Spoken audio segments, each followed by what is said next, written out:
Hi, and welcome to Grandad on Enfield. Today I just wanted to show a couple of new additions. Well, first of all, I read the classic British bikes. Now, it gives a short look kind of into each lot of the models. It doesn't go in depth, not every problem and everything is discussed in it, but it gives a good idea. It's a nice, easy read. Anyone wants something to read. And also, yeah, there we go. My tyre pressure monitor system now, it's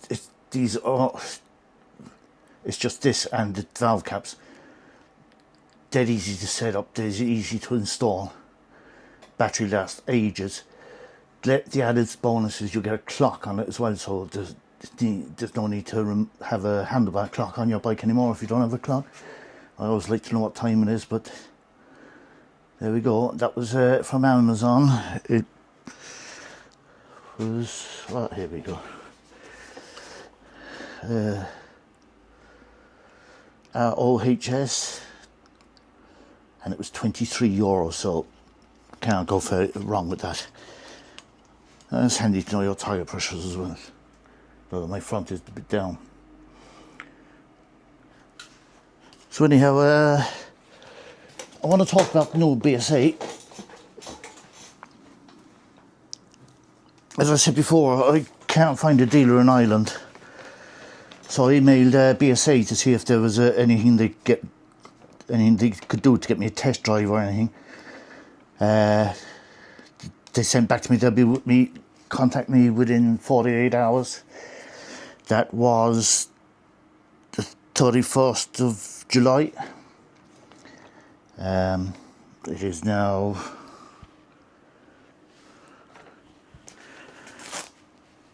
4 weeks later. Today is the 28th of August, so it's not 48 hours. Yeah, I don't think we'll be getting the BSAs in Ireland anytime soon. Now onto the price of the Bantam. $350 is selling in the UK for £3,500 plus on the road costs, while the cheapest Royal Enfield is the Hunter at £3,900. That doesn't say whether it's the on the road cost as well. So for now the BSA is £400 cheaper. So if I converted that into euro, with the £200 on the road fees, it works out at €4,285 for the Bantam, and that in turn translates to €4,516 for the Hunter, which would be a bargain for each of the bikes. I think at that sort of money you can't go wrong. But of course we have VAT and VAT, so the Hunter starts, instead of at €4,516, at €6,000. So there's a difference of €1,484. That's nearly £1,500 more for the same bike. So should the BSA come here, I reckon the price, the $350, would start around $5,700 at the cheapest. So it's not as cheap as the UK or most of Europe or most of the world, to be honest. So all we can do really is buy used $350, and then we have the Gold Star, which I found one for sale in Ireland. It's a legacy model for €5,950. I think I looked them up in the UK. I could be wrong, because I think there's a bit of discrepancy in this, because new it's £6,690, while the new Scrambler 600 or new Scrambler 650 is £6,000. The cheapest Gold Star I could find was for £6,000, which translates to €6,940.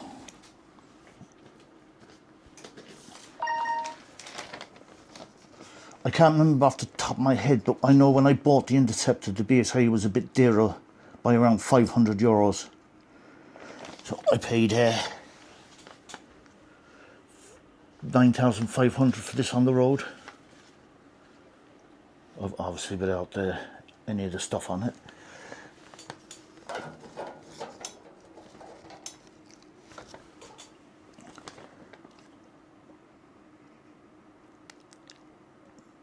But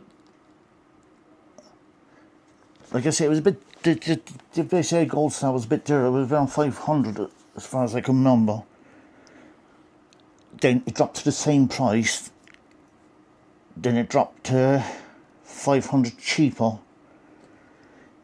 And as far as I looked up, and I could see that the rest were sold off from between 8,000 and 8,500.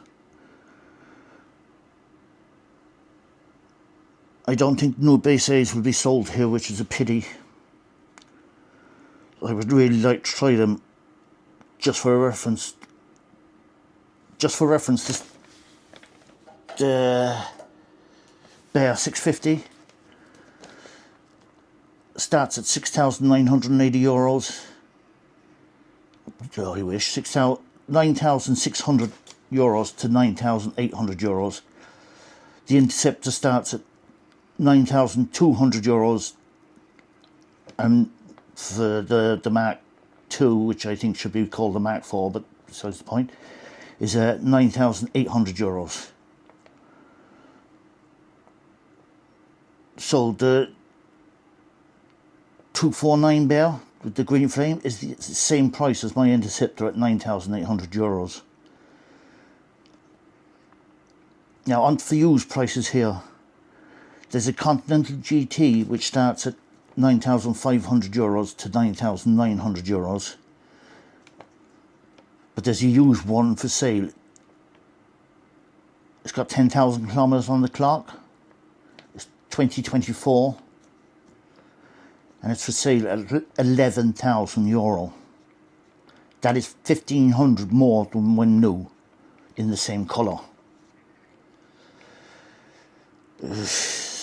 I don't care what extras you add to it. You can't ask a 10,000 kilometer bike coming up to 2 years old can be €1,500 dearer than a brand new one. Then there's a blue Interceptor. It's 2025 with 3,500 kilometers on the clock at €7,500, which is 1,700 cheaper than the new one.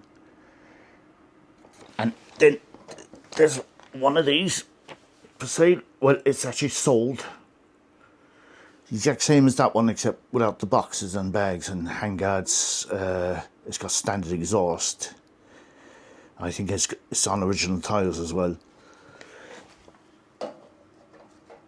But so it's the same as that. It was priced at €4,550. Now I know when I was watching my one, it started up around $4,000, $4,250, I think, something like that. I was watching for ages, and it just kept dropping and dropping. Then I put in a cheeky offer of $2,750, and I got it. But if you bought the one for €4,550, let me know. I'd like, if you wouldn't mind saying how much you paid for it as well. Now, I also wanted to touch on Chinese motorcycles. Does anyone own one? How are they holding up? Any problems with it? Any glitches? Or I'm looking over a couple of CF motors and stuff, but again, it's very hard here to find a dealer doing them close to me. Like I say, if I want to test drive up one of the BSAs, I have to go to Antrim, which is in Northern Ireland, which is over 5 hours each way, closer to 6 hours each way. So I don't think I'll be driving 12 hours for a 40-minute spin. I've done that already, and it wasn't that far, but still. You know, I just saw a new Morbidelli, the 300 for 5,500. But for some reason they're advertising it with only 1 year warranty. In the UK there's a 2-year warranty on the same bike. Now my local dealer, he started stocking the Cove, or the Cove, K-O-V-E. I've heard it pronounced differently. I think he's just sending them all off now at the moment. Well, he sold them all off. The only one he had below there was a Scrambler 500. 7,800 euros. So I did look over it, and the paint and the welding on the frame, to be honest, seemed good. I couldn't find any blobs, or obviously I didn't go down on my hands and knees and scour the whole bike, but it all seemed good. There was also a used Benelli TRK 251 1924, oh, 1924, jeez, 2024, with 4,800 kilometres on the clock, and it was priced at €4,190. Again, the paint, the welding on the frame seemed good. There was no blobs, or there was no wear through anywhere. I know it's low mileage and stuff, but still it was used. Then on the other hand, there was a Keyway 125 from 2024.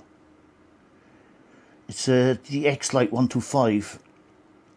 It was €2,490, which seemed a bit steep for me, but it looked a bit rough around the place, especially around the barrel and exhaust. They have a black painted exhaust, and that's never a good thing, because as soon as they go through a couple of heat cycles, the paint starts to fade away. But again, if you're looking for just a cheap commute, I suppose £2.5 grand, you might be able to get something better, but getting something new for that, I don't think you will. Anyhow, so that leads us to the question, are the Chinese coming? Are they ready to take over from Enfield and Honda and Suzuki and Triumph? I don't think the Chinese are coming. I think the Chinese are here, and I think they're here to stay. The quality looks up. It looks good. So I'll leave it at that.